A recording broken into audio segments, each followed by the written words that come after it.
Welcome back to Untitled Football. Today's review is going to be on the Schutt Vengeance DCT Elite Helmet. And you've already seen me review a Schutt Vengeance helmet, and this helmet is different. It's the Elite version, so I'm going to go over what's different between the Elite version and the regular version that I already reviewed, as well as the cost components of this, where I got it from, just the weight, going over the comfort and the protection, at least my opinions of it, and some other great things and disadvantages that I saw with this helmet. So first, let's take a quick look at how I tested this helmet out. I got some of my friends, some of my teammates to help me out. One of my receivers named Dwayne, one of my fullbacks, named Stump. Stump, I'll tell you, is one of the hardest hitting guys on our team. So we did some tackling drills. Definitely did not hit him straight on. I'm not a dummy. So we went in an angle, but definitely got to feel out how this helmet felt in some impact. So let's take a look at that, and then we'll come back.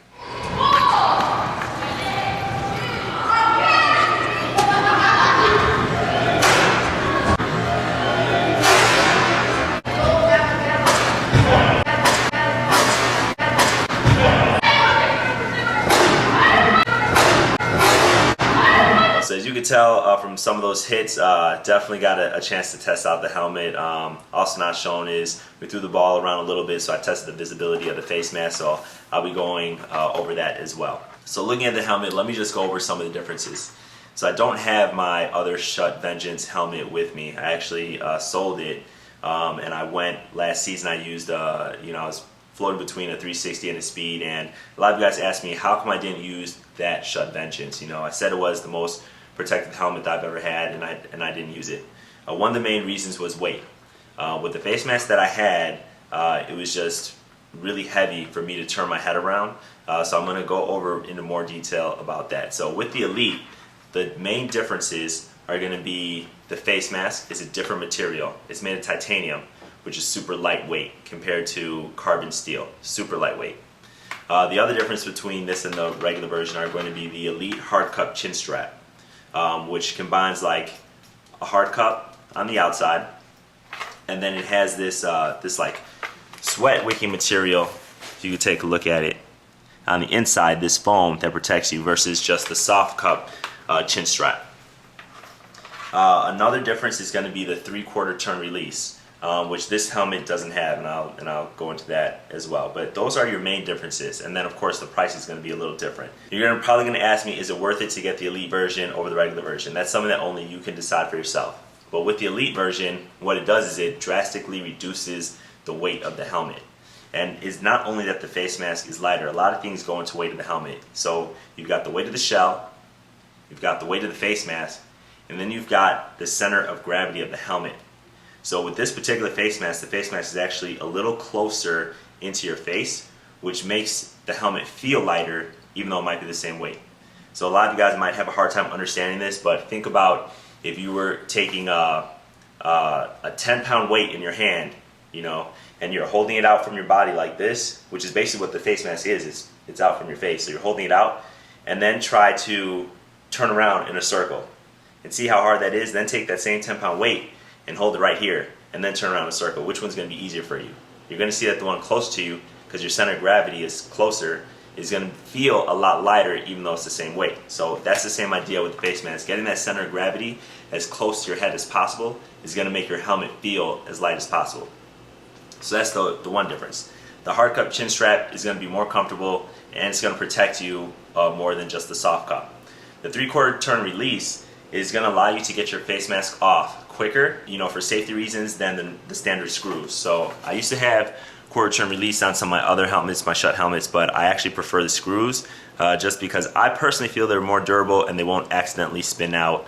I know the 3/4 turn release are spring loaded, but I just I like security of having the screws in. The disadvantage is it's going to take longer to get my face mask off if I ever get hurt. The good thing is about this, what I like about my Schutt Vengeance with the 3/4 turn release is I had to take off my face mask to put the visor in. This helmet, I don't have to remove the face mask for the visor, so that's why I didn't really mind not having 3/4 turn release. So as you can see, the visor does fit.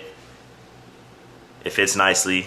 These clips, in terms of visibility, do not block my vision at all. So I did really like this face mask. This is more of a receiver face mask, DB face mask, quarterback face mask, you know, if you like eye guard protection. And this face mask is called the EGOP 2. Let's get into some of the price of the helmet. The shell itself is a normal Vengeance shell. It's $255 from Sports Unlimited. Obviously you can use the discount code in my description. Also they have sales going on. The face mask is $140. So that's a $100 premium over carbon steel. Is it worth it to me? I think absolutely, but that's something that you're going to have to decide for yourself. And the Elite Hard Cup Chin Strap is $20. So if you add all those together from Sports Unlimited, it's a total of $414. If you already have a Vengeance helmet, I would highly recommend going with the titanium face mask, which is going to be, you know, extra money, but it's totally worth it. It's a lot lighter. It feels like the lightest helmet out there that I've tried on so far, and that's because I've never had a titanium face mask in any of my other helmets, and that's where all the weight is. So the reason why I'm not going to go into the actual weight of the helmet is because of what I talked about with the center of gravity. That's going to throw off that measurement a little bit. So it's really based on like how it feels, because like I said, if it's way out here, the center of gravity is different, that same weight can feel a lot heavier. So like I said, I think this is the lightest helmet that, you know, I've ever worn. The one thing is, you guys always ask me, like, what is the best helmet out there? If there was one best helmet, they would only make one helmet, but there isn't. There's three main things that you're always going to trade off on when you're talking about helmets. One is going to be cost. One is going to be protection. One is going to be weight.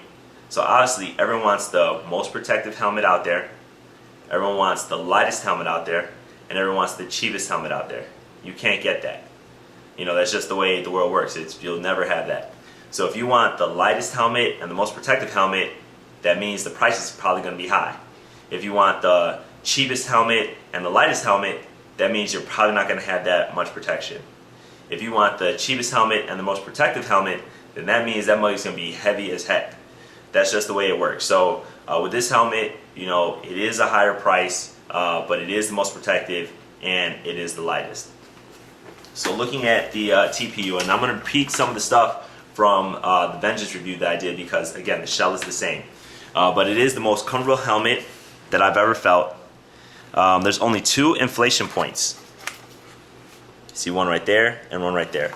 And the top inflation point, you know, inflates this crown liner right here that you can see in the middle. And then the back one inflates all around your head. And you put it on. There's no break-in period. That's something I like about Schutt helmets. And it's just comfortable from the start. It hugs your head. It feels secure. It's great on there. With the jaw pads, you can't inflate the jaw pads like some of Riddell helmets. And you know, that can, depending on what you like, that can be a good thing or bad thing. So because they're not adjustable, you can't like just inflate it on the fly. You do have to buy new jaw pads. Good thing is, they're not that expensive. I think I paid $7 for the new jaw pads. Because I like to get the thickest ones, and what that does is, you know, you're not going to have the risk of losing any air, as well as it's going to be tightly fitted to your face. So it comes in a variety of sizes. You can check that out. I also got them from Sports Unlimited as well. And you know what? If you want to build a helmet, and you don't want to order, you know, all the stuff separately, is give them a call and tell them what you're looking for, and they can package it up for you so that you're not spending extra money. I forgot to do it when I got this one. So I had to go back and order these extra jaw pads. So you guys have already seen the design of the helmet. I know you've seen it on my Instagram and Facebook. It's probably one of the sickest helmets out there. I think the color helps in that too, having that matte black with a black face mask. You know, it's definitely something that looks pretty cool. But definitely like the aggressive face mask design on there. I just like all the angles. So when I put it on, again, the visibility was straight. It was good. You know, I didn't have a problem. And the main thing is I could turn my head around because the helmet was so light. So any angle, I was good to go. So something else that you guys have probably seen in a lot of my Schutt reviews is to talk about the chin straps. Thank you, Schutt, for fixing this. If you change the chin straps, you know, I still had similar problems, but I don't know if they changed the snaps or if they changed, you know, the chin strap. I think it was a chin strap. But these buckles now on here are so much better. The helmet does not pop off. I did a test with you guys where I would hold the helmet up by the strap, and as you can see, it's going to slip from my hand, but it definitely holds a lot better than it used to. So with this helmet, this chin strap is good. I didn't even have to go out and get a new chin strap. So let's take a look now at how it looks on head.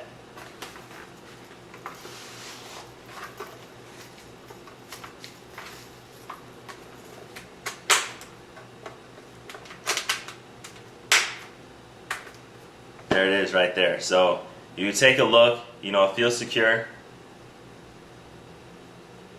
Here's how the front looks. I've got a 60% mirror visor on here. If you haven't seen it, check out my reviews. Here's how it looks from the side. And here's how it looks from the back. So there you go. There's my review. If you liked it, remember to give me a thumbs up, subscribe, share with your friends, and I'll see you next time.